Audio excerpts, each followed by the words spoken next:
28শে August ছাত্র পরিষদের প্রতিষ্ঠা দিবসে তৃণমূল কংগ্রেস নেত্রী মমতা বন্দ্যোপাধ্যায় এবং সাধারণ সম্পাদক অভিষেক বন্দ্যোপাধ্যায় উপস্থিত থাকবেন কিনা তা এখনই ঘোষণা করা হচ্ছে না। সাধারণত ছাত্র যুবদের এই সমাবেশে প্রতি বছরই দলনেত্রী বা অভিষেক বন্দ্যোপাধ্যায় হাজির থাকেন, কিন্তু শনিবার পর্যন্ত এই বিষয়ে দলের তরফে কোনো ঘোষণা করা হয়নি। এমনকি ধর্মতলায় বা মহাজ্যোতি সদনে কিংবা নেতাজি ইন্ডোরে কোথায় প্রতিষ্ঠা দিবসের সমাবেশ হবে তাও পরিষ্কার করে জানানো হয়নি। এই অবস্থায় প্রশ্নের উত্তরে দলের তরফে কুণাল ঘোষ জানিয়েছেন, এ বিষয়ে যা বলার জানাবেন ছাত্র পরিষদের রাজ্য সভাপতি তৃণাঙ্কুর ভট্টাচার্য। তবে মমতা বন্দ্যোপাধ্যায় এবং অভিষেক বন্দ্যোপাধ্যায় ওই সমাবেশে থাকবেন না এমনটা মনে করেন না দলের মুখপাত্র কুণাল ঘোষ। ইতিমধ্যেই প্রচারে এদের দুজনের নাম ব্যবহার করা হচ্ছে।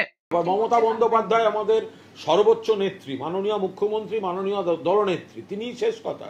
আর আমাদের সেনাপতি হচ্ছেন সর্বভারতীয় সাধারণ সম্পাদক অভিষেক বন্দ্যোপাধ্যায়। এবং ছাত্র যুবদের কাছে দিদির একটা অদ্ভুত আবেগ আর অভিষেকের একটা অদ্ভুত গ্রহণযোগ্যতা, এই সব মিলিয়ে এটা একটা তৃণমূল পরিবার, ছাত্র যুবদের একটা পরিবার। তো ফলে তৃণমূল ছাত্রদের কর্মসূচি, সেখানে তারা দিদি এবং অভিষেকের ছবি দেবেন, কিন্তু স্বাভাবিক।